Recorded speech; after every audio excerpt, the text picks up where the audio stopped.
What's up, brothers, sisters? How y'all doing, man? Y'all doing alright? Church, people. I'm back up a little bit, okay? Like for 2012. You know, I've been watching Ancient Aliens and shit. You know, like I said before. You know, I always knew aliens as a child. As a child, I always fought. In high school, I always fought people that Satan wasn't Satan. I mean.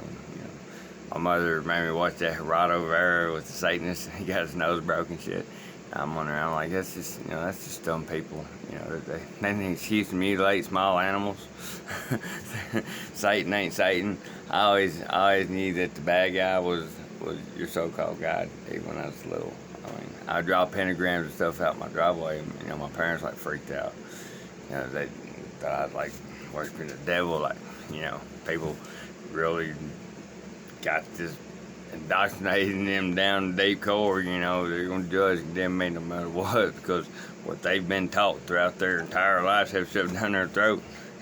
I mean, that's why you gotta do that. I mean, because you've been indoctrinated into this shit through your entire life through the church. Okay,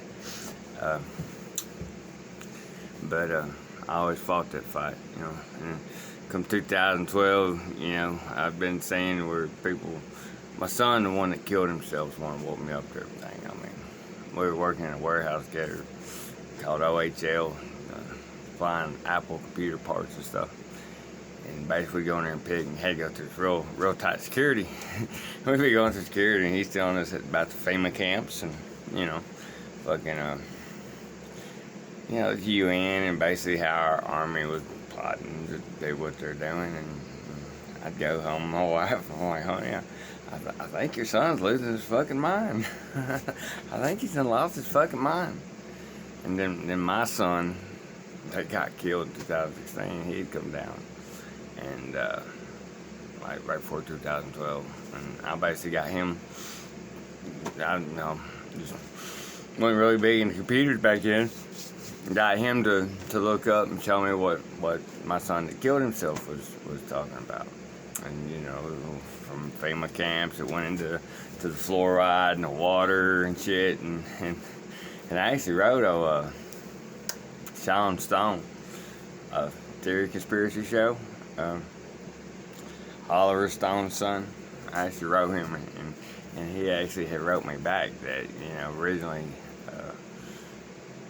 he just now finding out the history of Earth, and he was originally from Orion and shit. And you know, it's all.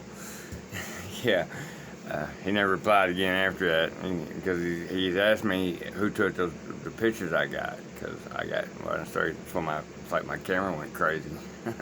Started catching all this shit around me that I couldn't see at the time. You know, and over time, my third eye's open, so now I can basically see it, you know, if I want to. A lot of it's hard to ignore. But you know, one night I lived in town, and me and a friend, we were walking to Walgreens in the moon. It looked all crazy as hell. It looked egg-shaped. I mean, it was deformed looking. So we got back to our apartment. I broke out a telescope, and when I did, I seen that big red thing pull up behind the fucking moon, and it was a big-ass fireball. I mean, it looked basically like hell is described. You know, big onyx red flames coming off of it. Shit, fucking smoke. It looked basically like planet of hell pulling up behind the moon. And when it pulled up, next thing you know, it's like all the flames shut off, right? And this big ass doorway opened up across the front. And I wasn't high, I wasn't drunk, man. As a matter of fact, I'm pretty sure I was on Adderall, so I was paying real good attention, you know what I'm saying? That shit, you know, time don't mean nothing to you, because you ain't tired, you know what I'm saying? You pay more attention to detail, because the fact time don't mean nothing to you. That's why a lot of people have a lot of shit going, you know, nothing finished, because I mean, that time don't mean nothing to you. So I'm sitting here watching this fucking thing, and the doors say shining back on the moon. I don't know, a good 2 hours, man. It sits there like that, and my wife had seen it, and you know, next thing I know, the door closes and there's this red light going, you know, around it, in the center of it, and it started spinning. So it was like a tracer.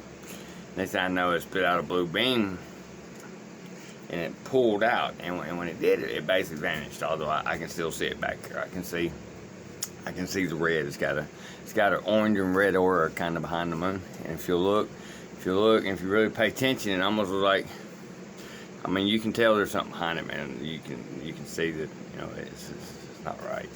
I mean, and that is that craft hiding behind it, cloaked, okay? And that craft is what is causing the orange and the blood moons since 2012. And it's also the super moons and stuff. It's why the moon is able to be closer to the planet and further away to the planet. It's actually this big gas craft behind it that moves it. It's moving it in and away from us. And it's not a real moon anyway. It's a big ass satellite, you know, observation station. They basically created here when they created for slaves. You know, they want y'all to be able to work three shifts, huh? Hell yeah, they love y'all, man. They want y'all to work 3 shifts. They want y'all to be good slaves, huh?